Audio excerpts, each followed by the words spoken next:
Why did you then completely rework them 5 days before the release if you're not fucking rushing them? Hello? You're not trying to rush it? How about all the bugs that have come because of submarines? Like the torpedo desync thing, probably related to submarine torpedo pathing. Ships getting stuck on random terrain. Like, you still haven't refined the underwater terrain. It's a shit show. People are getting randomly stuck all the time. Permanently stuck. Like, obviously they're rushing. It isn't ready yet.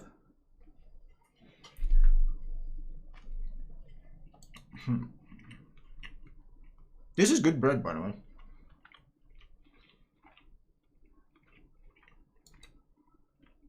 They first appeared in game courtesy of an event Operation 2019, and they're not done yet. And their addition as a standalone class was officially announced summer 2019. It is only now, in 2021, that submarines are making their debut in one of our main battle types. This to allow players to get acquainted with the new class, as well as allow us to collect additional data on submarines from a wider audience. But they're talking about how long they've been working on it, as if that's supposed to, like, encourage us. That's supposed to appease us. Look how long we worked on the subs. They must be great. They have been doing CVs in World of Warships for 6 years, chat. 6 years. The rework is 2.5 years ago. They're still making changes. The commander skills are still a mess regarding it. The balance is still a mess. The gameplay is still a shit show. They have proven that a long time for Wargaming is no guarantee whatsoever of quality. No guarantee whatsoever. So, explain to us how long they've been working on subs. How is that supposed to appease us? It's not. It really doesn't. It's if anything, as someone said, it's embarrassing that they need this long.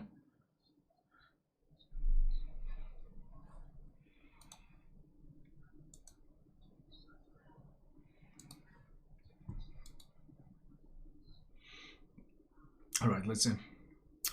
A large amount of time was required in order to develop a unique and interesting gameplay mechanics for the new class. Hello?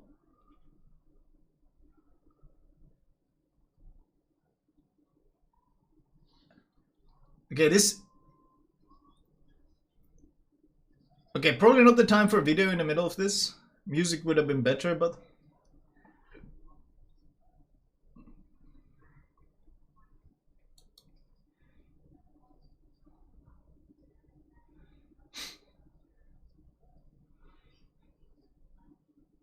Oh god.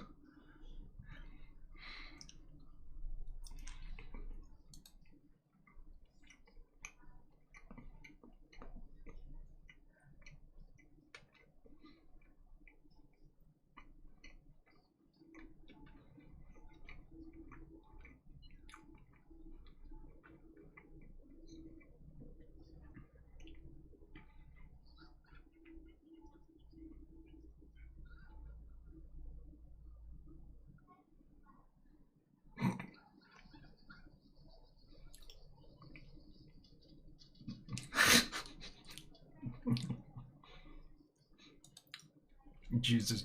Okay. But at the same time...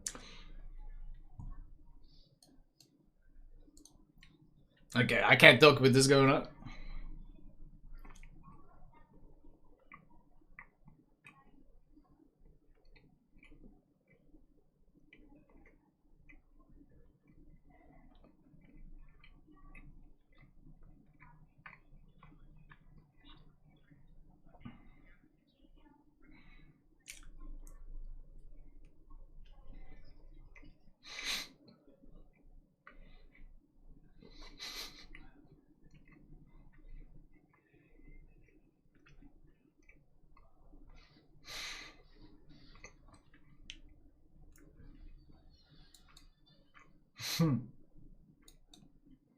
Okay, thank you. Right.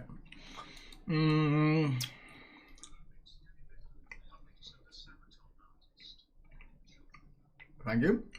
A large amount of time was required in order to develop unique and interesting gameplay mechanics for the new class. Excessive.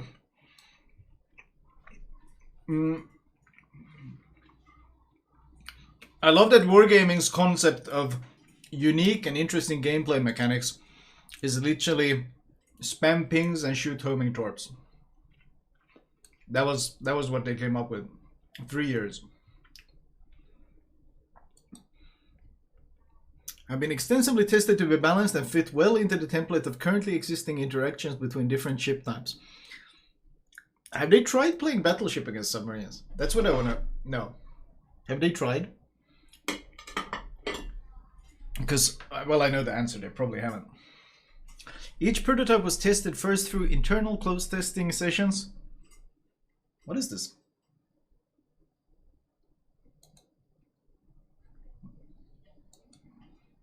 Can I show that bit?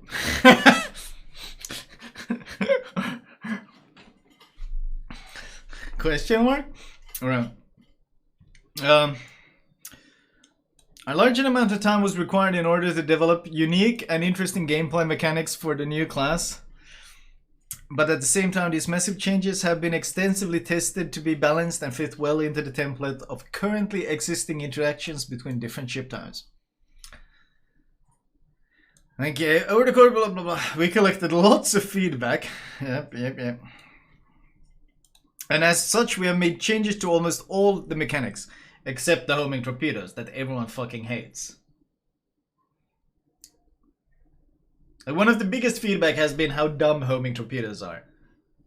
And they just keep doing it. Currently, submarines are closer than ever to a full-fledged release. To make sure submarines are ready, we need more data testing on a separate, less popular server can give us. That's why we gradually started adding submarines to the game, but began introducing them to all. As an example of gradual implementation, there was a separate temporary battle type, submarine battle, after which we continued to make improvements and conduct additional submarine testing.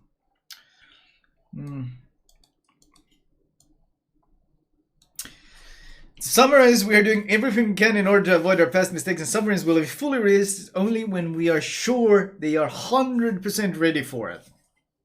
Oh. Because they how do they know if it's 100% ready? They've already proven that they have no quality assurance at all. Like Flandre was literally pushed on the live server with free look bugs. Like every single ship they've released lately has had one or other issues. Like, Napoli. No, sorry, Johan de Witt. The nose of Johan de Witt burned for 30 seconds, but all the other spots on Johan de Witt burned for 60 seconds. So you could have 2 fires on you on Johan de Witt that burned for different durations. Like, they don't test shit anymore. How are we supposed to know that, or how are we supposed to believe them when they tell us that they're 100% ready for it? Like, even they don't know when something is ready. It's a certainty that even after the release, submarines will be subject to balance changes and slight tuning as with any other ship type. After all, the game does not stand still. The meta is constantly evolving alongside game system. WoW is almost 6 years old, and series are still a shit show. But we still make changes and tweak the balance as necessary. However, we'll try to avoid any large-scale changes to submarines after they are fully released. Uh-oh. Well, that was a lot of bullshit. That was a lot of bullshit. That was a lot of bullshit.